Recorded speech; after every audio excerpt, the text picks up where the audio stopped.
Welcome to Issues and Insights. I'm George Pennington, your occasional host, and we have with us today Professor Michael Barlow. I call you Professor. I'll call you Coach next time. I know you're not. I call everybody coaches or professor. I do, and I do it interchangeably, just for fun. My sister-in-law says, George, can't you remember my name? I go, yeah, I kind of do, but yes. And Michael, you're with the HCEC-TV, is that correct? Yes, I'm the financial aid director at Elizabethtown Community and Technical College. I've been with the college for almost 15 years now. Joined HCEC-TV after working with EKU and KSU and Bluegrass. Okay. And you told me you're a Marion County gentleman, is that right? Yes, graduated from Marion County High School. I won't mention the year. It wasn't 1970, Michael, I'll tell you that. No, it wasn't that. It was a little later than that. It was late 80s, I believe.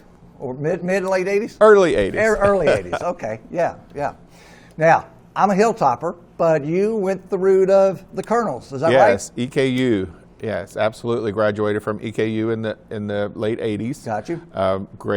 Great experience at EKU. Yeah, go Colonels, go Colonels. Absolutely. Yeah, I loved it when they were in the OVC, in Western, and then would play football. It was awesome. I mean, it was really strong, good strong stuff. I remember having a lot of fun.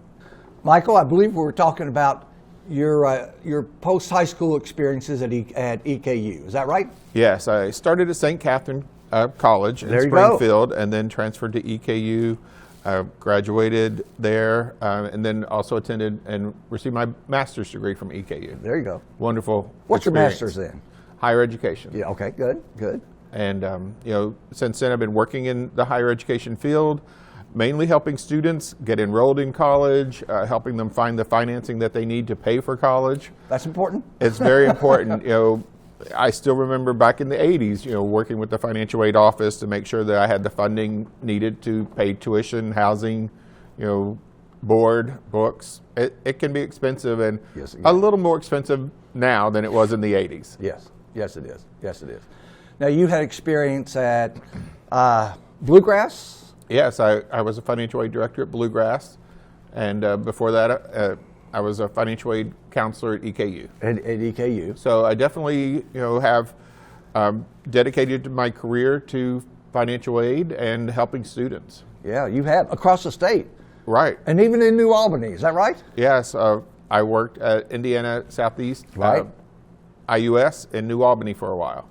Now, you've been here at HCEC for what, 14-ish years or what? Almost 15. It'll be 15 years in March. HCEC is a great community. I love the college, and just working with the students here, it's very rewarding. And students, especially today after the pandemic, definitely need all the resources that they can get to fund their college journey. Just curious, during the pandemic, did y'all see an uptick in enrollment or down? Unfortunately, we saw a downtick. Did you? The pandemic definitely, made it impossible for a lot of students to attend college. Even though our classes were online, a large percentage of our students are non-traditional, so they also had children at home. They may have had employment that was, not stable because of the pandemic. So we are seeing it rebuild now because the pandemic is pretty much over, we hope, and we're glad to see the students back on campus. Okay. Let's assume I'm young enough to have a son or daughter who's a senior in high school. Yes. And they want to do their first couple of years here. What do they need to be preparing? How do they need to be preparing for financial aid, et cetera? Well, absolutely. I encourage students before they're a senior in high school to start thinking about funding their higher education, where they might want to attend. Kentucky has an amazing scholarship program. It's called the Kentucky Educational Excellence Scholarship. KEYS is what usually people refer it as. Yes. And students start earning scholarship dollars as a freshman in high school. So I have always encouraged my nieces and nephews, your freshman year, every grade you get can build that scholarship bank up for you. And then once you graduate, your ACT is also a bonus award. So we see students who go to HCEC and they have a couple $1,000s from just KEYS alone. So I would encourage your child to really be paying attention from the freshman year on to their grades. Years ago, my sons were in high school. I think they could max out. They could get $500 a Yes. year. I don't know what the rates are now. Are they It's changed? still $500 a Is it? year, and Okay. that's if the student receives a 4.0 Yes, GPA. right. And even at a 2.5 GPA, they can earn some money for the KEYS scholarship. Okay, gotcha. So I don't want the students to think that you have to be a 4.0 student to receive funding. That's not the case. Gotcha. Now, is there any reciprocity, like if they wanted to go right across the Tennessee line, were there some colleges accepting KEYS money and then we had a reciprocal agreement? What's your understanding of that? There are some colleges, especially if the program that the student is studying is not offered in Kentucky. Okay. Now, I don't have a list of those with me, but that is information that the student can find out through KEA, Kentucky Higher Education Assistance Authority. Okay, gotcha. I wasn't sure, but I heard about that Yes. off and on a little bit and just didn't know how that worked. It's a wonderful scholarship, and as long as the student uses it within 5 years of graduating from Okay. high school, and then they would be required to earn a certain GPA once they're in college and be on track to graduate. So students can earn that for up to 8 semesters. Yeah, that's awesome. And I think when my sons were in school, they could make up to $2,500 a year qualify for the KEYS for college, each college year. wasn't it? Right. And I believe, is it still $2,500 or has it changed? I believe it is still $2,500, and Okay. the amounts haven't changed much. Okay. Maybe in the future they will. But it's been such a wonderful opportunity for students It has been. as it is. The state has recently increased their college access program grant. It's called the CAP grant. Okay. Students have to be eligible for the Pell grant to qualify for the CAP grant. Okay. And that has increased to $2,500 a year. It's called a CAP grant. CAP, Okay. College Access Program. Okay. For the CAP grant as well as the Pell grant that I just mentioned, students need to complete the free application for federal student aid each year. The application becomes available October 1st, so it's coming up very soon. Oh, it is? Yes. Good gracious. The high schools are already planning their Fafsa night, so if you have a grandchild in high school, have them make sure that they are paying attention to what their senior counselors are saying as far as Fafsa night. There's a lot of help with that Fafsa on the Fafsa night. Being you said FAFSA, go ahead and explain what that is and when you need to get it in. et cetera. Absolutely. So again, the free application for federal student aid, this application is what's going to determine your eligibility for federal aid, for state aid. Often a lot of scholarships are going to require the FAFSA because they may Yes. have a need-based component. Yes. So with federal aid, there's the Pell grant, student loans, the SEOG grant, that's a Supplemental Educational Opportunity Grant. So the federal government in fiscal year 2020 awarded $115 billion in federal aid to students. So Good that's gracious. quite a bit of money, Wow. and we encourage students to apply as soon as possible. That was with a B, wasn't it? With a B. With a B. Yes, that's an amazing amount of money to help students afford college. So students definitely need to fill out that FAFSA every year that they're in college. Start your senior year in high school, fill it out. Get it in by when? October 1st is when it October- opens. That's when it opens. It Okay. opens October 1st for the next fall. For the next, we do the year, in advance. Okay. And on our campus, we will be hosting some FAFSA events. Okay. Usually we have a FAFSA week in early October, so our Okay. students or community students can come to campus and we'll help them complete the FAFSA. And then throughout the year, we'll have other events. We'll remind our students, because even though the FAFSA is free, sometimes it's not on the top of everyone's Yes. mind on October 1st. So you encourage your existing students to go ahead and do absolutely. that, don't you? Absolutely. The sooner they complete the FAFSA, the earlier they will know what aid they're going to receive the next fall. Sure. Okay. You mentioned the Pell grant. Is that an income-based Yes. kind of thing? Right. The FAFSA is going to determine based on the family's income. So say a student in high school, Okay. it's going to look at the student's income as well as the parent's income. It looks at the household size. So, a family with two parents and one child, may not receive as much as a parent or a family with 2 parents and 5 children. So Okay. the household Yes. size does come into play. They look at the state you live in. There's so many factors. Okay. The federal government doesn't tell us all the factors that they look at. Right. There's a formula that they use to award the funding. Okay. The Pell Grant is awarded on a sliding scale. So some students may receive the maximum award, which is just over $6,000 for this school year.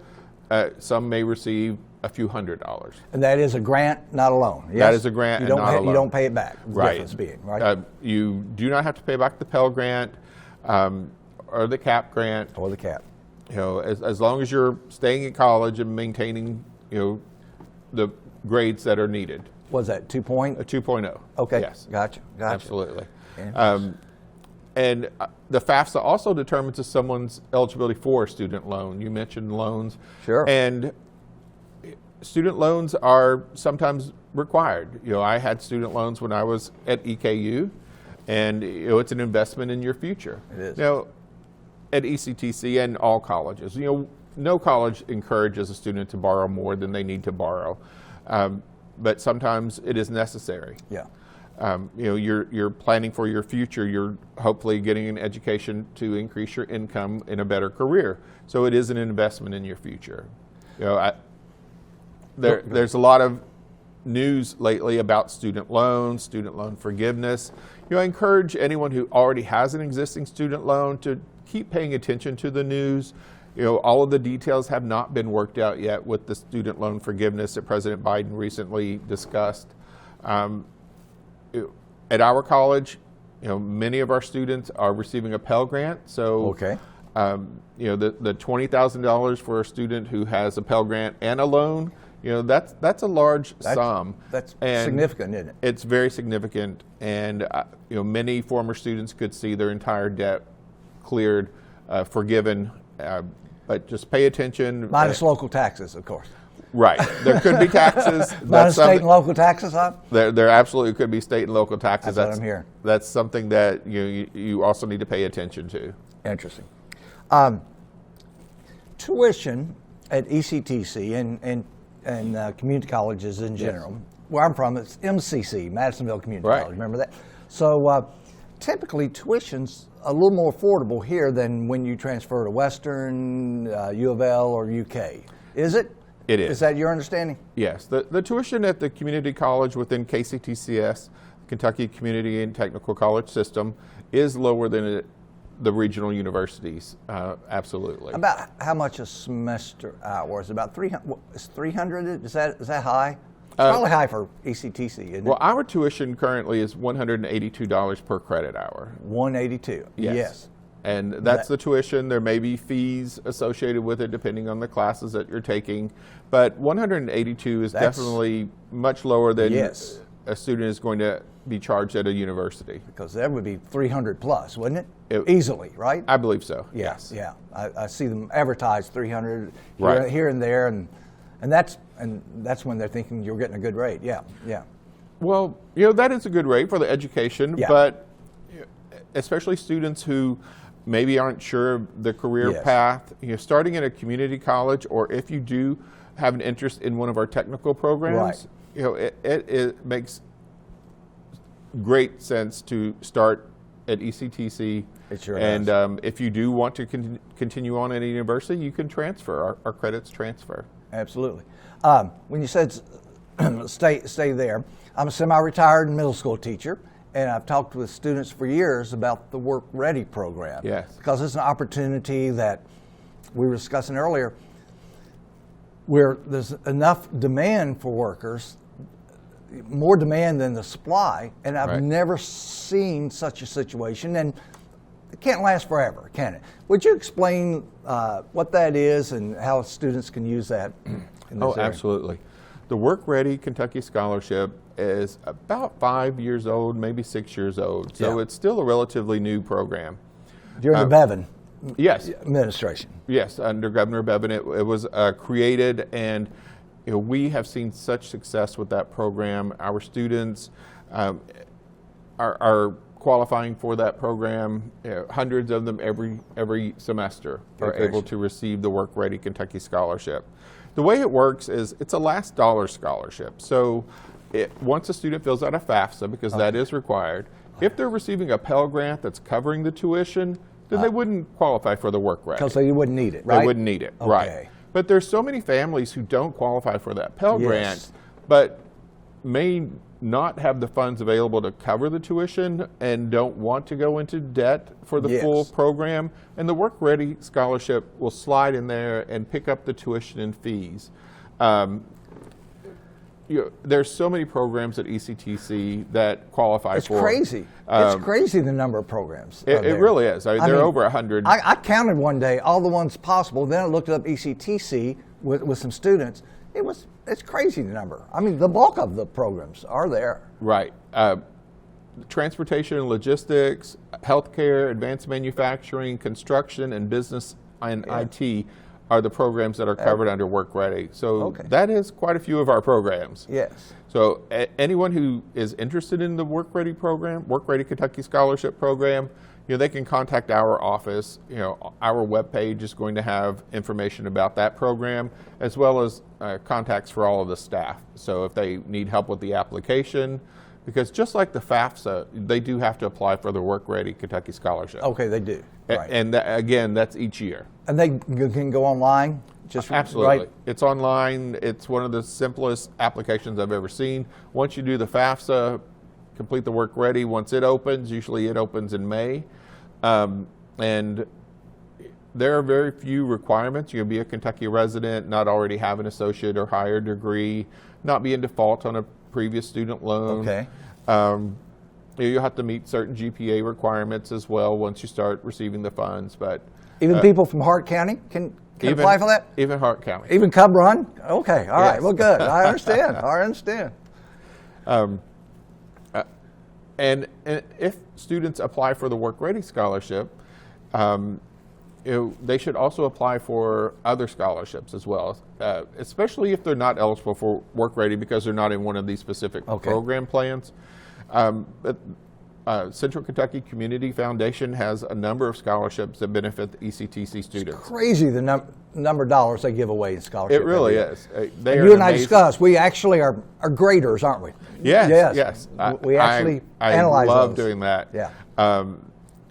And the way they have it set up is perfect because we don't know who we're grading. It's just all a blind review. One thing they added this year that I liked, where let's say a family has an income and you think, oh, they don't need any money, and then you see the circumstances surrounding that and you realize, right, that student on the surface looks like they may not need, and then you go, wow, that student really may need it. I like that. It kind of explains the situation. Didn't you like that part of it? I did, and I think that's needed because just because a family has a certain income, you don't really know exactly what's going on, what other expenses that the family has. Yeah. And the FAFSA may not cover that, but so I'm glad that their scholarship application does. Yeah.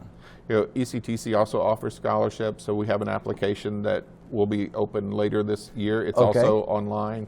And we award quite a few scholarships to students each year. Oh, awesome! And I always encourage students to look in their local community. Being in financial aid for so many years, I've seen students come in with $5,000 scholarships from their parents' employer or from a local Walmart store or Coca-Cola. Absolutely. And one place I encourage students to check out is their churches. Often churches will award students $250, $500, and if you can, it adds up. It does add up. When you can stack, a $500, $700, $1,000, eventually you're paying for your tuition and books, and that's not out of pocket. Sure, and there's many organizations. There really are. Yeah. We should do a show just financial institutions do it. I know of one that has scholarships, and it's not the only one. My goodness. No. Local Chamber of Commerce's. I mean, it's and not all of them are run through the Central Kentucky Community Foundation. No. So check with your counselor, and people with those scholarships, get them posted on the bulletin board at all the local schools. Absolutely. Yeah. Because there are a ton, aren't there? There are, and sometimes you hear that a lot of scholarships are going unawarded. Yes. And I believe sometimes that could be the case. So just doing some Google searches can help you find some. Checking with your high school counselors, checking with your church, just your local chamber of commerce. Yes. But one thing that I want to remind students is never pay to fill out a scholarship application or a Fafsa application. Because they do not have your best interest at heart, do they? Right. They're there to. I've never seen a case where a student has to pay and it gets them more money. Yes. If they're giving away $1,000, why would they want to charge you $80? Yes. Filling out the applications can sometimes be tricky, especially the first year. So don't worry about reaching out for help. That's why we're on our campus, is to help students. Okay. High school counselors have those events. We have Educational Opportunity Center. It's a group on our campus that goes out into the high schools, helps students complete FAFSA applications, college applications, and not just for ECTC prospective students, for all students. Yes. Oh, I didn't know that. Yeah. Yes, it's a relatively new grant that is housed on our campus, and they do wonderful things. If I wander into your campus, how do I find you?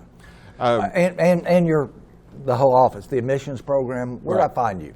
Well, we're located in the RPC building, which is the Regional Post-Secondary Center. And we're on the first floor. It's a atrium, large, beautiful. It is nice, isn't it? It is. It is nice. It's much nicer than the office I was in first.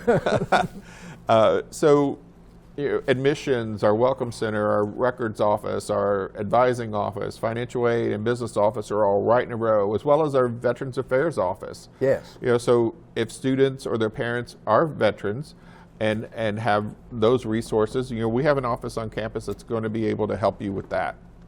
Go Air Force. Okay. Yeah. Exactly. Yeah. So any office on the campus, if they're not able to help you, they're going to point you in the right direction. If you walk into advising and want financial aid, we're right next door. So the great thing about having us all that close together is we work very well together. And our interest is the students' interest. We want to help them. I know Mike Hazard couldn't make it today. Talk about the Metallica investment in schools, community colleges specifically. Okay, I probably don't know all the numbers that Mike Hazard would know, but the Metallica. It's just neat going by there and seeing the van with Metallica on it.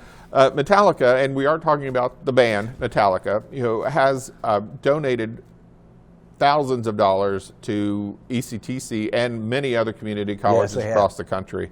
We've had Metallica scholars. Scholarships for students, and we call them the Metallica Scholars. Yes. They've invested in a training vehicle for us. So what's inside that vehicle? I see it, but I didn't know what was in there. I'm not exactly sure everything that's in there. It's a secret. It might be a secret.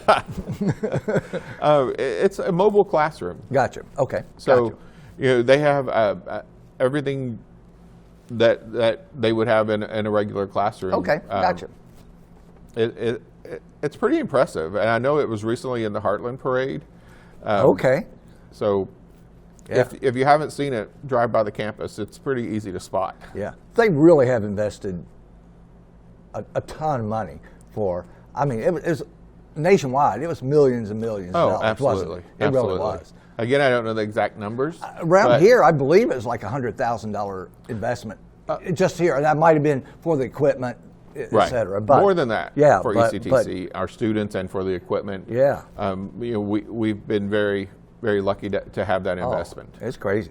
Last time I chatted with Michael, we said, you know what, I've got an announcement. I can't say anything about it yet. And then I think 2 days later, I was out of the college with my pup, and I saw that big Metallica thing out there, and so I knew. Figured it out. I